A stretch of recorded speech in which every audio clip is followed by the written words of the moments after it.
Hanggang ngayon, kapag pumipikit ako, nakikita ko pa rin siya. Nakatayo sa ilalim ng arko ng mga puting rosas, nakangiti, suot ang paborito niyang kulay na damit. Ang ganda niya sa araw na iyon. Perpekto. Parang isang anghel na bumaba mula sa langit para lang masaksihan ang pinakamasayang araw ng buhay ko. Ang problema, hindi siya dapat nandoon. Dahil ang best friend ko na si Maya, 5 taon nang patay. Ito ang kwento ng kasal ko. Ito rin ang kwento kung paano nawala sa akin ang lahat. Ang pangalan ko ay Jana at si Marco ang lalaking pinakasalan ko. Halos 2 taon din kaming naging magkasintahan. Siya yung tipo ng lalaki na pinapangarap ng bawat babae, mabait, matalino at higit sa lahat, mahal na mahal ako. Ang wedding namin ay plinano namin ng halos 1 taon. Gusto namin perfect. Isang garden wedding sa isang medyo liblib na resort sa Tagaytay. Yung tipong exclusive, kami-kami lang. Ang pamilya at ang pinakamalalapit na kaibigan. Simple lang pero solemn at puno ng pagmamahal. Naaalala ko pa ang umaga ng kasal ko. Ang sikat ng araw, ang amoy ng mga bulaklak sa paligid, ang kaba na may halong excitement sa dibdib ko. Habang inaayusan ako ng makeup artist, hindi ko mapigilang isipin si Maya. Siya dapat ang maid of honor ko. Siya dapat ang kasama kong ninenervyos ngayon. Siya dapat ang katabi ko, bumubulong ng mga inside joke namin para lang pakalmahin ako. 5 taon na ang nakalipas mula noong aksidente. Isang gabi, umuulan ng malakas, pauwi siya galing sa university. May nakabangga sa sinasakyan niyang taxi. Dead on the spot hanggang ngayon, sariwa pa rin ang sakit. Para siyang kapatid sa akin. Sabay kaming lumaki, sabay nangangarap. Isa sa mga pangarap namin ay ang maging maid of honor sa kasal ng isa't isa. Jana, okay ka lang? Tanong ng isa sa mga bridesmaid ko, si Belle. Para kang nakakita ng multo. Umiti lang ako ng pilit. Wala, naisip ko lang si Maya. Sana andito siya. Hinawakan ni Belle ang kamay ko. She is, girl. In spirit. For sure, super proud siya sa'yo ngayon. Tumango ako at huminga ng malalim. Tama si Belle. Kailangan kong maging masaya. Ito ang araw ko. Ito ang araw namin ni Marco. Pagsapit ng hapon, handa na ang lahat. Suot ko ang puting bestida na pinangarap ko. Hawak ko ang baukwet ng mga paborito kong bulaklak. At sa dulo ng aisle, naghihintay ang lalaking pakakasalan ko, si Marco, na nakangiti ng napakatamis. Nagsimula na akong maglakad. Dahan-dahan. Bawat hakbang, palapit ng palapit sa bagong yugto ng buhay ko. Nakatingin ang lahat sa akin, nakangiti. Nakikita ko si Mama at Papa, lumuluha sa tuwa. Nakikita ko ang mga kaibigan namin, masaya para sa amin. At doon, sa bandang gilid, malapit sa isang malaking puno ng akasya, nakita ko siya. Si Maya. Napatigil ako sa paglalakad. Sandali. Nanlaki ang mga mata ko. Kumurap ako ng ilang beses, iniisip na baka namamalikmata lang ako. Pero hindi. Nandoon pa rin siya. Nakasuot ng isang simpleng light blue dress, ang paborito niyang kulay. Ang buhok niya ay nakalugay, aalon-alon tulad ng dati. At ang ngiti niya. Yung ngiti niyang pamilyar na pamilyar sa akin. Nakatayo lang siya roon, tahimik na nanonood, nakangiti sa akin. Naramdaman kong may kumalabit sa braso ko. Si Papa pala. Anak, ayos ka lang? Bakit ka tumigil? Hindi ko maalis ang tingin ko kay Maya. Tinuro ko siya. Papa si Maya. Tumingin si Papa sa direksyon na tinuturo ko. Kumunot ang noo niya. Sino, anak? Wala namang tao dyan maliban sa mga waiters. Tumingin ulit ako. Wala na siya. Nawala na ang babaeng nakaasul na bestida. Ang nandoon na lang ay isang waiter na may hawak na tray. Napailing ako. Guni-guni ko lang ba iyon? Bunga lang ba ng pagod at ng matinding pangungulila? Anak! Wala po, pa. Halika na po. Nagpatuloy kami sa paglalakad, pero ang isip ko ay lumilipad. Hindi ako pwedeng magkamali. Siguradong sigurado ako. Si Maya ang nakita ko. Pero paano? Paanong mangyayari yun? Pilit kong iwinaksi sa isip ko ang lahat. Kailangan kong mag-focus. Ito ang kasal ko. Ayokong sirain to ng kung anumang kabaliwan na pumapasok sa utak ko. Nang makarating ako sa altar, hinawakan agad ni Marco ang mga kamay ko. Malamig ang mga ito. Love, nanginginig ka. Are you okay? Bulong niya. Tumango lang ako at pilit nang umiti. I'm fine. I'm just happy. Nagsimula ang seremonya. Habang nagsasalita ang pari, palihim kong inilibot ang aking mga mata sa mga bisita, hinahanap siya. Baka kamukha lang talaga. Baka isa sa mga malayong kamag-anak ni Marco na hindi ko pa nakikilala. Pero wala. Wala akong makitang naka-light blue na bestida. Wala akong makitang kamukha ni Maya. Pagkatapos ng seremonya, sa reception, medyo nakalimutan ko na ang nangyari. Masaya ang lahat. Kainan, kantahan, sayawan. Ang unang sayaw namin ni Marco bilang mag-asawa.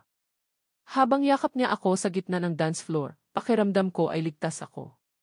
Pakiramdam ko, lahat ng kaba at takot ay nawawala. Mahal na mahal kita, Jana, bulong ni Marco. Mahal na mahal din kita, sagot ko. Pero nang matapos ang kanta at magpalakpakan ang mga tao, sa paglingon ko, nakita ko na naman siya. Nakatayo siya sa tabi ng table ng cake. Mas malapit na siya ngayon. Kitang-kita ko ang mukha niya. Walang duda. Si Maya yun. Ang parehong mata, parehong ilong, parehong labi. May hawak siyang baso ng champagne, at itinaas niya ito ng bahagya, na para bang nagbibigay ng silent toast para sa akin. Pagkatapos, uminom siya at dahan-dahang ngumiti. Isang ngiti na nagpatindig ng lahat ng balahibo sa katawan ko. Hindi ko alam kung bakit. Normal naman ang ngiti niya. Pero may kung anong mali. May kung anong hindi tama. Malamig. Walang emosyon. Parang isang larawan lang ng ngiti, hindi totoong masaya. Marco, sabi ko, habang mahigpit ang hawak ko sa braso niya. Tingnan mo. Yung babae sa tabi ng cake. Tumingin si Marco. Oh, sino siya? Hindi ko yata kilala. Baka bisita mo. Marco, si Maya yan. Natawa si Marco. Yung tawang parang nagbibiro ako. Love, ano ka ba? That's not funny. It's been 5 years. Hindi ako nagbibiro, Marco. Tingnan mo ng maigi. Siya yan. Desperado kong sabi. Tinitigan ulit ni Marco ang babae. Kumunot ang noo niya. Well, may hawig nga. Medyo. Pero imposible, Jana. Alam mo yan. Baka kamag-anak mo na hindi ko pa nami-meet. O baka college friend. Wala akong kamag-anak o kaibigan na ganyan ang itsura. Jeet ko. Nakita kong papalapit sa amin ang babae. Dahan-dahan. Bawat hakbang niya, parang tumitigil ang paghinga ko. Ang mga tao sa paligid namin ay nagkakatuwaan pa rin, walang kamalay-malay. Parang kami lang ni Marco ang nakakakita sa kanya. Nang nasa harapan na namin siya, umiti ulit siya. Yung malamig na ngiti. Congratulations, Jana. And to you, Marco. Ang boses niya. Boses ni Maya. Pero may kakaiba. Medyo flat. Walang sigla. Parang boses na galing sa lumang tape recorder. Hindi ako makapagsalita. Nakatitig lang ako sa kanya. Si Marco ang sumagot. Thank you. Pasensya na, miss. Have we met? I'm Marco. Inilahad ni Marco ang kamay niya. Pero hindi ito tinanggap ng babae. Nakatingin lang siya sa akin. Jana, hindi mo na ba ako naaalala? It's me. Maya. Naramdaman kong nanghina ang mga tuhod ko. Mabuti na lang at nakahawak ako kay Marco. Paano? Long story, sabi niya at muling bumiti. Ang importante, andito ako para sa'yo. Hindi ko pwedeng palampasin ang kasal ng best friend ko, di ba? Tumingin siya kay Marco. Alagaan mo siya, ha? Special tong babaeng to. Pagkatapos ay tumalikod siya at naglakad palayo, nawala sa gitna ng mga nagsasayawang bisita. Naiwan kaming tulala ni Marco. Nakita mo? Narinig mo? Sabi ko kay Marco. Nagpakilala siya. Siya si Maya. Hinawakan ni Marco ang magkabilang balikat ko. Jana, calm down. Okay, I admit, that was weird. Sobrang kamukha niya si Maya. Baka may nagtitrip lang sa atin. Baka may kaibigan kang gustong mag-prank. Prank? Marco, anong klaseng prank yan? Sinong gagawa ng ganoong kalupit na biro? Nagsisimula ng mangilid ang luha ko. Hindi dahil sa tuwa, kundi sa takot at pagkalito. Okay. CJ, kakausapin ko yung wedding coordinator. Itatanong ko kung sino siya, kung nasa guest list ba siya. Okay. Just tear aside to relax. Huwag nating hayaang sirain ito ang gabi natin. Pumayag ako pero hindi ako mapakali. Habang kinakausap ni Marco ang mga tao, umupo ako sa isang sulok. Pinagmamasdan ko ang bawat sulok ng reception area. Hinahanap ko siya. Sino siya? Ano siya? Multo ba siya ni Maya? Pero bakit parang solid siya? Nakahawak siya ng baso. Nakaapak siya sa lupa. At bakit ganun siya makangiti? Bakit ganun kalamig ang presensya niya? Naalala ko ang isang inside joke namin ni Maya noong college. Tungkol sa isang terror naming professor. Palagi naming ginagaya ang paraan ng pagsasalita niya. Isang beses, sa gitna ng klase, aksidente kong nagaya yung boses niya at narinig niya ako. Muntik na akong bumagsak sa subject na yon. Palagi naming pinagtatawanan yun. Lumapit sa akin ang babaeng kamukha ni Maya. Umupo siya sa tabi ko. Naaalala mo pa ba si Professor Di Malanta? Tanong niya. Tumango ako, nagulat na alam niya yon. Naaalala mo yung time na ginaya mo siya sa klase at nahuli ka niya? Sabi niya, tumatawa ng bahagya. Grabe, pulang-pula ka noon. Akala ko hihimatayin ka na sa hiya. Mali. Sa totoong kwento, si Maya ang nahuli. Hindi ako. Siya ang ginaya ko at siya ang napagalitan ng professor. Yun ang totoong nangyari. Maliit na detalye, pero isang detalyeng hinding-hindi malilimutan ng totoong Maya. Dito na ako nagsimulang matakot. Totoong takot. Hindi na pagkalito. Hindi na guni-guni. Alam kong may mali. Ang babaeng katabi ko, hindi siya si Maya. Sino ka? Tanong ko, pabulong. Ang boses ko, nanginginig. Tumingin siya sa akin. Ang ngiti niya, dahan-dahang nawala. Ang mga mata niya, parang biglang lumalim at dumilim. Nakalimutan mo na ako agad, best friend. Hindi ikaw si Maya, sabi ko, mas matatag na ngayon. Hindi siya sumagot. Tumayo lang siya at naglakad palayo ulit. Sa pagkakataong ito, sinundan ko siya ng tingin. Naglakad siya papunta sa medyo madilim na bahagi ng garden, malayo sa mga ilaw at sa mga tao. At doon, sa ilalim ng isa pang puno, tumigil siya at lumingon sa akin. Itinaas niya ang kanyang kamay at kumaway ng dahan-dahan. Pagkatapos, para siyang usok na natunaw sa dilim. Tumakbo ako papunta kay Marco. Hinila ko siya. Marco, kailangan nating umalis dito. Ngayon na. Jana, ano ba nang nangyayari sa'yo? Nag-aalala na ang itsura niya. Nag-usap na kami ng coordinator. Wala raw sa listahan ang babaeng dinedescribe mo. Baka gate-crasher lang. Pinapahanap ko na sa security. Hindi siya gate-crasher, Marco. Hindi siya tao. Nakita ko. Nawala siya. Bigla na lang siyang nawala. Pinagtitinginan na kami ng mga tao. Ang masayang party, unti-unting napapalitan ng mga nagtatakang bulungan. Niyakap ako ni Marco. Leve, okay. Baka pagod ka na talaga, love. Sobrang stress mo nitong mga nakaraang linggo. Halika, maupo muna tayo. Hindi ako pagod. Hindi ako baliw. Sigaw ko. Pero kahit ako, nagsisimula ng magduda sa sarili ko. Nababaliw na nga ba ako? Umupo kami sa presidential table. Pinainom ako ni Marco ng tubig. Hinawakan niya ang kamay ko. Jana, makinig ka sa akin. Mahal kita.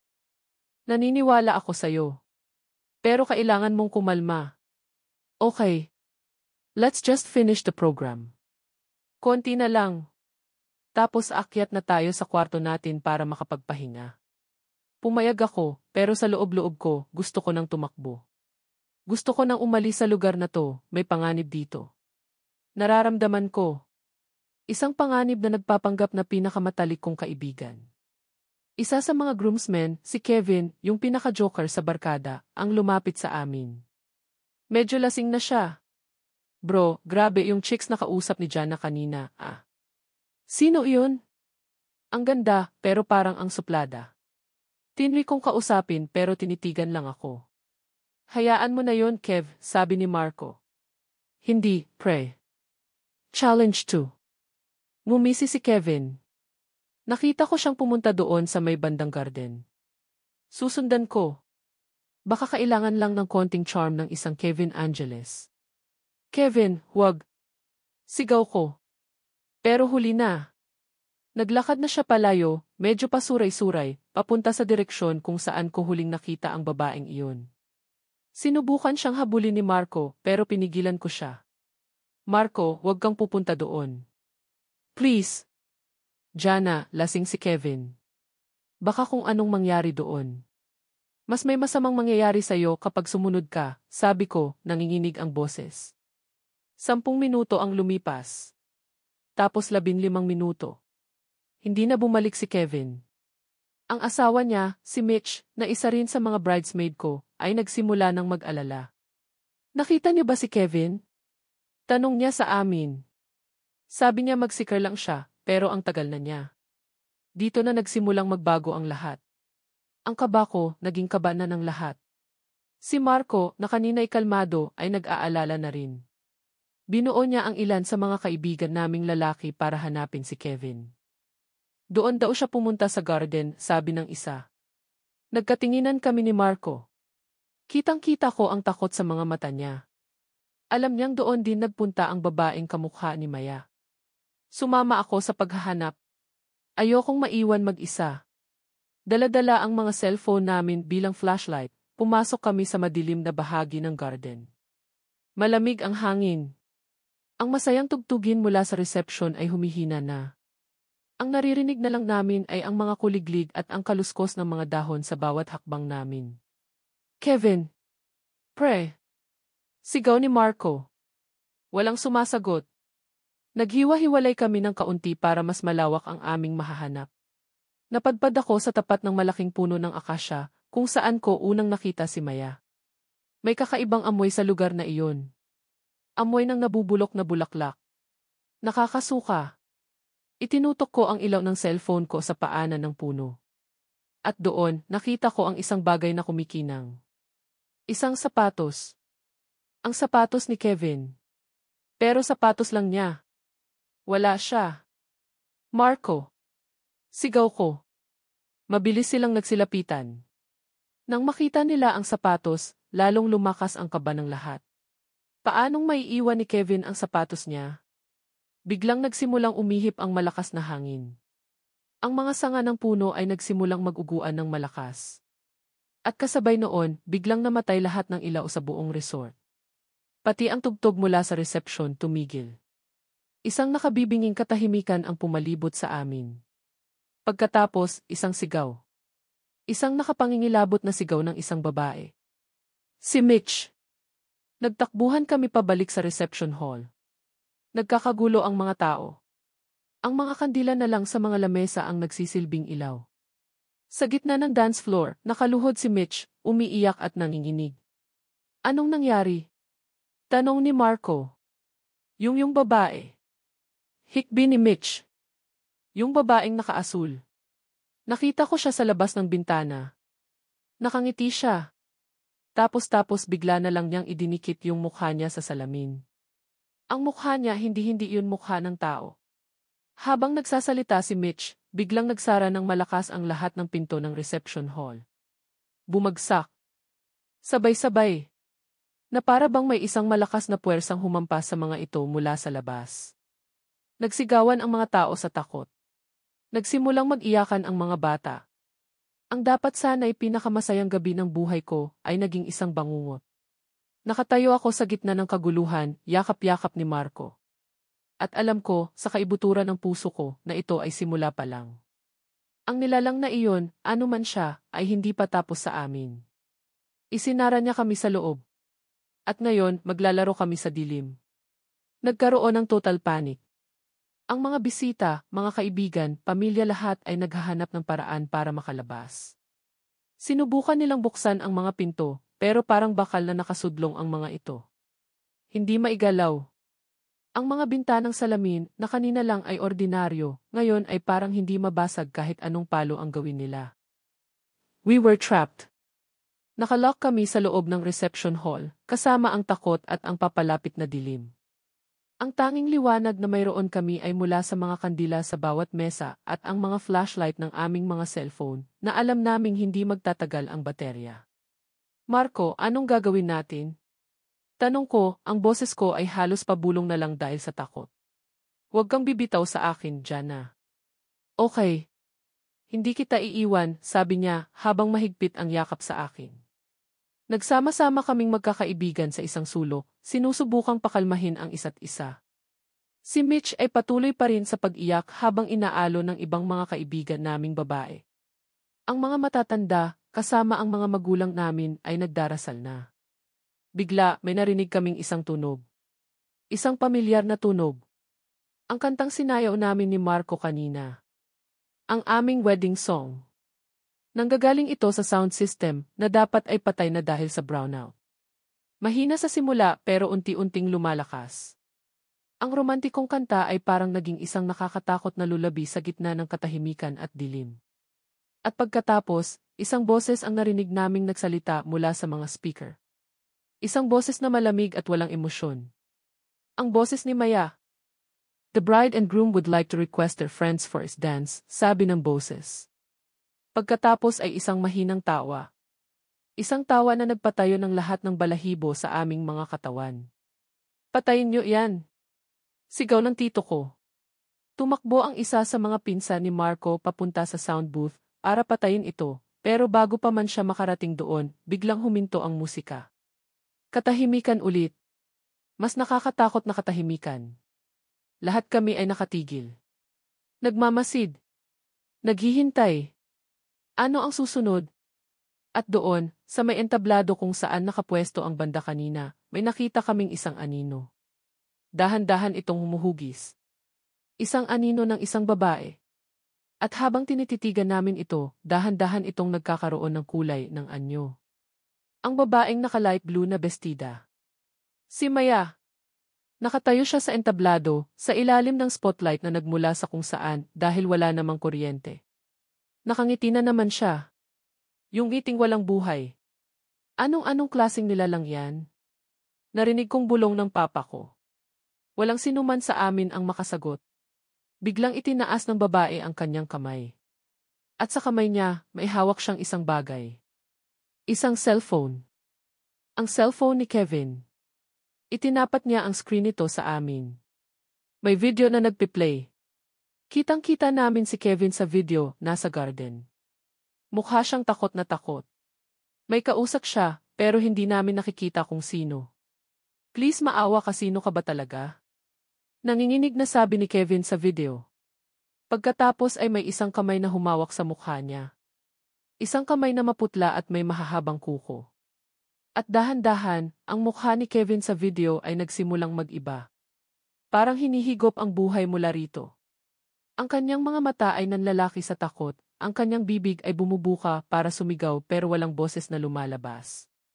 At sa loob lang ng ilang segundo, ang mukha niya ay naging kulay abo, walang buhay, bago tuluyang nagdilim ang screen. Isang kolektibong hininga ng takot ang pinakawala ng lahat. Si Mitch ay sumigaw ng napakalakas, isang sigaw ng purong pagdurusa at kawalan ng pag-asa. Ang nilalang sa entablado ay ibinaba ang cellphone. At pagkatapos, nagsalita siya ulit, gamit ang boses ni Maya. Pero sa pagkakataong ito, may kasama ng pangungutya. Any other requests? Dito na sumabog ang tatay ni Kevin. Isang dating sundalo, malaki ang katawan. Kumuha siya ng isang bakal na stand ng kandila at sumugod sa entablado. Hayop ka! Anong ginawa mo sa anak ko? Papa, huwag! Sigaw ni Mitch. Pero hindi siya nakinig. Puno ng galit, tumakbo siya papunta sa nilalang. Akala namin ay lalabanan niya ito. Pero bago pa man siya makalapit, tumigil ang nilalang sa pagngiti. Ang mukha niya ay biglang naging seryoso. At sa isang iglap, itinaas niya ang kanyang kamay. Hindi man lang niya dinapuan ng daliri ang tatay ni Kevin. Itinaas niya lang ang kanyang kamay. At ang tatay ni Kevin ay biglang tumalsik paatras na para bang sinuntok ng isang hindi nakikitang higante. Bumagsak siya sa sahig, walang malay. Napatunayan na namin. Hindi namin kaya ang nilalang na ito sa pisikal na paraan. May kapangyarihan ito na hindi namin maintindihan. Jana, sabi ng nilalang, ang atensyon niya ay nasa akin na ngayon. Ang boses niya ay bumalik sa pagiging malumanay, ang boses ng best friend ko. Bakit sila galit? Nandito lang naman ako para mag-celebrate. Para sa'yo. Dahan-dahan siyang bumaba mula sa entablado. Naglakad siya papunta sa direksyon ko. Ang mga tao sa paligid ko ay nagsiatrasan, binibigyan siya ng daan. Parang dagat na nahahati para sa kanya. Si Marco ay humarang sa harap ko. Huwag kang lalapit sa kanya. Ngumiti lang ang nilalang. Marco, Marco, Marco. Akala ko ba aalagaan mo siya? Pero hinahayaan mong may mga bastos na sumisira sa party niya. Si Kevin kanina, ang bastos niya. Ayaw niya akong tantanan. Kaya tinuruan ko lang siya ng leksyon. Anong ginawa mo sa kanya? Tanong ni Marco, matapang pero halata ang panginginig sa boses. Pinatulog ko lang siya.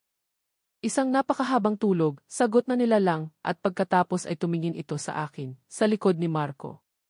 Jana, halika. Sayaw tayo. Hindi pa tayo nakakapagsayaw. Hindi ko alam kung saan ako humugot ng lakas, pero nagsalita ako. Hindi ikaw si Maya. Si Maya, patay na. Sino ka? Ano ka? Tumawa siya. Isang tawang nakakakilabot. Ako kung sino ang gusto mong maging ako. Matagal mo na siyang hinahanap, di ba? Gabi-gabi, sa mga panaginip mo, tinatawag mo siya. Nalulungkot ka dahil wala siya sa kasal mo. Well, isang imbitasyon yun para sa akin. At hindi ako tumatanggi sa isang magandang imbitasyon. Ngayon ko lang naintindihan. Ang lungkot ko. Ang pangulila ko. Ang paghahangad ko na sana ay nandito si Maya, ako ang nagpapasok sa demonyong ito sa buhay namin. Ako ang nagbukas ng pinto. Gusto niyo bang makita ang totoong ako? Tanong niya sa aming lahat. Walang sumagot. Walang gustong makakita. Ngumiti siya ng malapad. Sobrang lapad. Ang mga sulok ng bibig niya ay umabot hanggang sa malapit sa kanyang mga tainga, hindi natural, hindi pang tao. At pagkatapos, ang kanyang mukha ay nagsimulang mag-iba ng anyo. Parang putik na hinuhulma. Ang makinis niyang balat ay kumulubot. Ang mga mata niyang kulay kape ay naging itim na itim, walang puti, parang dalawang malalim na balon. Ang kanyang ilong ay nawala, naging dalawang butas na lang. Ang kanyang buhok ay nagsimulang malagas, inilalantad ang isang maputlang anit. Ang babaeng kamukha ng best friend ko ay naging isang bangungot sa aming harapan. Ang mga tao ay nagsigawan. Isang sigaw ng sukdulang takot. Ang ilan ay tumakbo at nagtago sa ilalim ng mga mesa. Ang iba ay napaluhod na lang, hindi na makagalaw sa sobrang pagkagimbal. Ako, nakatayo pa rin doon, nakatitig sa halimaw na dating kamukha ng kaibigan ko. Parang nanonood ako ng isang horror movie, pero ito ang totoong buhay. Ito ang kasal ko. Tumingin sa akin ang halimaw gamit ang mga itim nitong mata. At nagsalita ito. Ang boses, hindi na boses ni Maya. Isang boses na garalgal, malalim at parang nanggagaling sa ilalim ng lupa. Sabi ko sa'yo, Jana. Special ka. Pagkatapos, sa isang iglap, sumugod ito. Hindi sa akin. Kundi sa pinakamalapit na bisita. Isang matandang babae, lola ng isa sa mga kaibigan ko. Hinawakan nito ang ulo ng matanda. At sa harap naming lahat, ang matanda ay sumigaw ng pagkalakas-lakas, bago biglang huminto at bumagsak sa sahig. Ang kanyang balat ay naging kulay abo, tulad ng nakita namin sa mukha ni Kevin sa video. Hinigop nito ang buhay niya. Doon na kami natauhan. This thing wasn't just here to scare us. It was here to feed. At kami ang pagkain. Takbo. Sigaw ni Marco. Yun ang hudyat. Nagkaroon ng stampede. Wala nang pakialam kung sino ang matatapakan. Ang importante ay makalayo sa halimaw. Nagtakbuhan kami papunta sa kabilang dulo ng hall, papunta sa kitchen. Baka doon may ibang labasan. Hinila ako ni Marco. Hindi niya binitawan ang kamay ko. Sa gitna ng kaguluhan, ng mga nagsisigawang tao, ng mga natutumbang upuan at lamesa, ang pagkakahawak niya sa kamay ko ang nag-iisang bagay na nagpapanatili sa akin sa katinuan. Naririnig namin ang mga sigawan sa likuran namin. Mga sigaw na bigla na lang napuputol. Ayokong lumingon. Ayokong makita kung ano ang nangyayari sa kanila. Ang kailangan lang naming gawin ay tumakbo. Nakarating kami sa pinto ng kusina. Itinulak ito ni Marco at pumasok kami, kasama ang ilan pang mga kaibigan at ang mga magulang namin. Mabilis naming isinara ang pinto at hinarangan ng lahat ng mabibigat na bagay na makita namin, isang malaking freezer, mga sako ng bigas, mga metal na estante. Nasa loob kami ng malaking industrial kitchen. Amoy pagkain at takot. Nagsisiksikan kaming lahat, mga 20 tao siguro ang nakapasok. Ang iba, naiwan sa labas. Naiwan kasama ang halimaw. Narinig namin ang isang malakas na kalabog sa pinto. Isang beses. 2 beses. Tapos katahimikan. Nawala na ba siya? Tanong ng mama ni Marco, umiiyak. Walang makasagot. 5 minuto kaming naghintay sa katahimikan. Ang tanging naririnig ay ang aming mga nanginginig na paghinga at mga hikbi. Pagkatapos, may narinig kaming boses mula sa labas ng pinto. Isang maliit na boses. Boses ng isang bata. Mama! Papa! Buksan niyo po yung pinto. Natatakot po ako. Ito ang boses ni EJ, ang 6 na taong gulang na pamangkin ko. Siya ang aming ring bearer. Napatayo ang kapatid kong babae, ang nanay ni EJ. Anak ko. Susugod sana siya sa pinto pero pinigilan siya ng asawa niya. Huwag. Baka patibong lang yan. Pero paano kung siya talaga yan? Sigaw ng kapatid ko. Paano kung naiwan siya sa labas? Mama, tulong. Sabi ulit ng boses bata sa labas, mas malungkot ngayon, mas desperado. Hindi na napigilan ng kapatid ko ang sarili niya. Itinulak niya ang asawa niya at tumakbo papunta sa pinto. Sinubukan niyang alisin ang mga harang. Huwag mong buksan. Sigaw naming lahat. Pero huli na. Sa sobrang pag-aalala para sa anak niya, nagawa niyang gumawa ng maliit na siwang sa pinto. Sapat lang para sumilip. Sumilip siya. At ang nakita niya ay hindi ko na malalaman. Ang alam ko lang, bigla siyang sumigaw. Isang sigaw na hindi ko pa narinig sa buong buhay ko. Isang sigaw ng purong, walang kahalong lagim. At pagkatapos, hinila siya ng isang bagay palabas ng siwang na iyon. Ang bilis. Wala kaming nagawa. Narinig namin ang tunog ng nababaling mga buto. At pagkatapos, katahimikan na naman. Ang asawa niya ay napasubsob na lang sa sahig, umiiyak, paulit-ulit na binabanggit ang pangalan niya. Nawala na ang kapatid ko. Tumingin ako kay Marco. Ang mukha niya ay puno ng galit at desperasyon. Kailangan nating makahanap ng paraan para makalabas dito.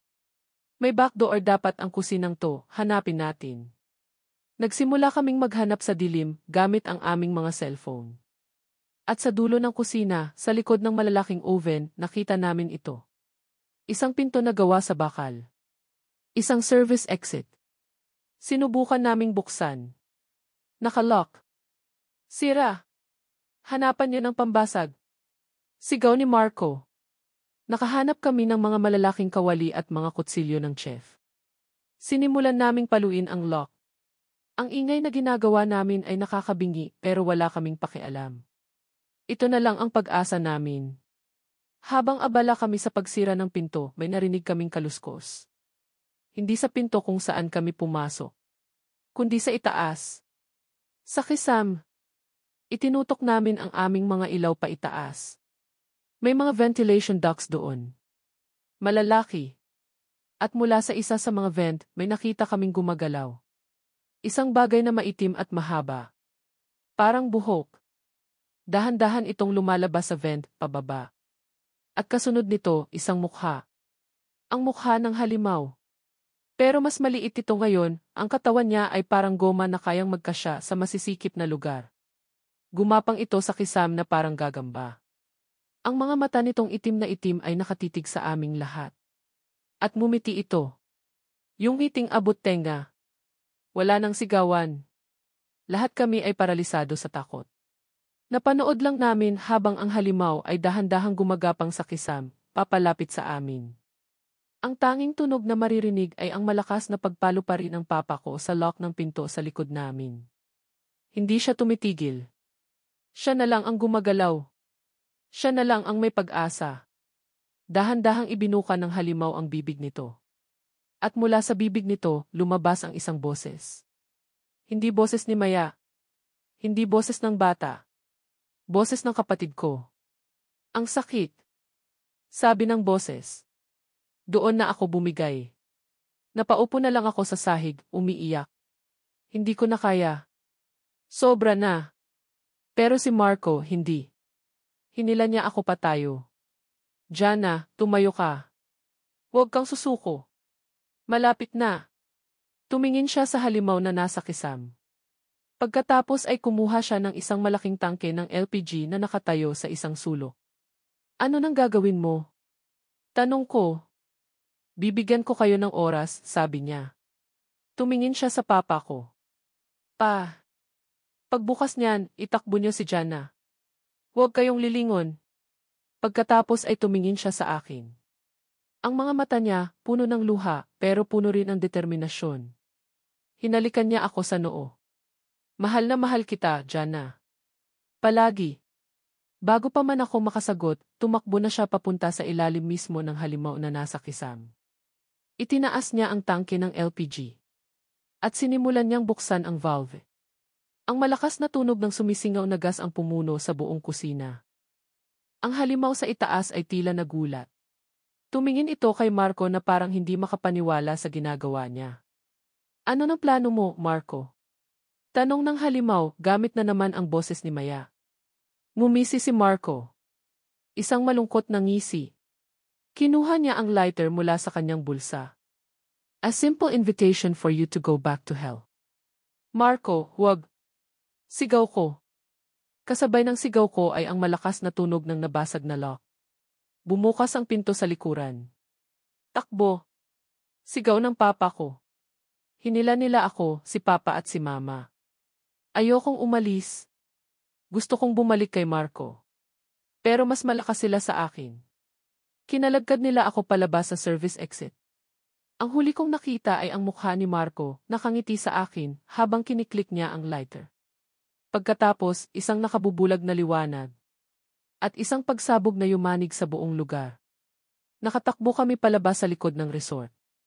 Isang madilim na gubat ang sumalubong sa amin. Ang ilan sa mga nakaligtas mula sa kusina ay kasama namin. Umiiyak, sugatan, pero buhay. Tumakbo kami. Tumakbo kami ng walang lingon likod. Ang tanging naririnig ko ay ang sarili kong paghinga, ang mga yabag namin sa mga tuyong dahon, at ang umuugong na tunog sa aking tainga mula sa pagsabog. Si Marco. Ang asawa ko. Sinakripisyo niya ang sarili niya para sa amin. Para sa akin. Hindi ko alam kung gaano kami katagal tumakbo. Ang alam ko lang, bigla na lang kaming napahinto. Nasa gitna kami ng isang maliit na kalsada. Madilim. Tahimik. Ang tanging liwanag ay mula sa buwan. Nilingon namin ang resort. Nasusunog ito. Malaking apoy ang lumalamon sa gusali kung saan dapat ay ipinagdiriwang namin ang aming pag-ibigan. Ang usok ay maitim, umaakyat sa langit na parang isang masamang pangitain. Patay na kaya ang halimaw? Kasama ba siyang nasunog sa impyernong ginawa ni Marco? Sana. Diyos ko, sana. Habang nakatayo kami roon, nanginginig at gulong-gulo pa rin, may nakita kaming liwanag mula sa kalsada. Isang paparating na sasakyan. Nag-umpisa kaming kumaway, sumigaw para humingi ng tulong. Huminto ang sasakyan. Isang lumang pick-up truck. Bumaba ang isang matandang lalaki, isang magsasaka siguro base sa itsura niya. Diyos ko! Anong nangyari sa inyo? Tanong niya, gulat na gulat sa itsura namin. Mga damit na pangkasal na puno ng dumi at dugo. Mga mukhang puno ng takot at luha. Hindi namin maipaliwanag. Paano mo ipapaliwanag ang ganitong klaseng kababalaghan? Sinabi na lang namin na nagkaroon ng sunog ng aksidente. Isinakay niya kaming lahat sa likod ng kanyang truck. Habang paalis na kami sa lugar na iyon, hindi ko mapigilang lumingon sa huling pagkakataon. At sa gitna ng naglalagablab na apoy, sa harap ng nasusunog na resort, may nakita akong isang anyo. Nakatayo lang ito doon, hindi nasusunog, hindi nasasaktan. Isang babaeng naka-light blue na bestida. Ang mukha niya ay ang mukha ulit ni Maya. At nakatingin siya diretso sa akin habang papalayo ang aming sinasakyan. Hindi siya ngumingiti. Hindi rin siya galit. Ang mga mata niya ay blanko lang. Pagkatapos, itinaas niya ang kanyang kamay. At kumaway siya. Isang mabagal, simpleng pagkaway. Isang paalam. O baka isang pangako. Isang pangako na magkikita kami ulit. Lumipas na ang 1 taon mula ng gabing iyon. Ang opisyal na report ng pulis, gas leak. Isang malagim na aksidente na kumitil sa buhay ng halos 30 tao, kasama na ang bago kong asawa, si Marco. Sila ang mga bangkay na nakuha mula sa sunog. Ang iba, kasama na si Kevin at ang kapatid ko, ay idineklarang missing. Hindi na natagpuan. Walang naniwala sa kwento naming mga survivors. Paano nga naman sila maniniwala? Isang halimaw na nagpapanggap na patay kong kaibigan. Isang nilalang na humihigop ng buhay. Sinabihan kami na baka dala lang ng trauma, kaya kami nag-iimbento ng mga ganoong kwento. Collective hysteria, sabi ng isang psychiatrist. Naghiwa-hiwalay kaming mga natirang buhay. Ang pamilya ko, lumipat na sa probinsya. Hindi na namin kayang manatili sa Maynila. Masyadong maraming alaala. Ang mga kaibigan namin, hindi ko na rin masyadong nakakausap. Parang may isang pader sa pagitan naming lahat, isang pader na gawa sa takot at sa mga bagay na ayaw na naming pag-usapan. Ako. Eto, buhay. Pero hindi na tulad ng dati. Paano ka pa mabubuhay ng normal pagkatapos ng ganun? Gabi-gabi, napapanaginipan ko si Marco. Ang huling ngiti niya. At pagkatapos, napapanaginipan ko ang halimaw. Ang mga itim nitong mata. Ang ngiti nitong abot tenga. Hindi na ako makatulog ng walang ilaw. Takot ako sa dilim. Takot ako sa katahimikan. Takot ako sa sarili kong anino. Kapag may nakikita akong babaeng nakaasul na damit sa daan, tumitigil ang paghinga ko. May trauma daw ako, sabi ng doktor. Binigyan niya ako ng mga gamot. Pero alam ko, hindi ito simpleng trauma lang. Alam kong totoo ang lahat ng nangyari. At alam kong hindi pa tapos ang lahat. Minsan, kapag nag-iisa ako sa kwarto, parang may naririnig akong boses. Isang pamilyar na boses na bumubulong sa hangin. Ang boses ni Maya. Best friend. Hindi ko alam kung guni-guni ko lang ba ito, o kung talagang nandyan siya. Siya, o ang bagay na gumagamit sa mukha at boses niya. Hindi ko alam kung sinusundan niya ba ako, o kung naghihintay lang siya. Naghihintay sa tamang pagkakataon. Naghihintay na muli akong mangulila, muling malungkot, muling tumawag sa pangalan ng kaibigan kong matagal nang wala. Naghihintay ng panibagong imbitasyon. Kaya ngayon, hindi na ako nalulungkot. Pinipilit kong huwag. Dahil sa bawat pagpatak ng luha ko, sa bawat sandali ng pangulila, natatakot ako na baka sa paglingon ko, makita ko na naman siya. Nakatayo sa isang sulok. Nakangiti. At handang sirain kung anuman ang natitira pa sa buhay ko.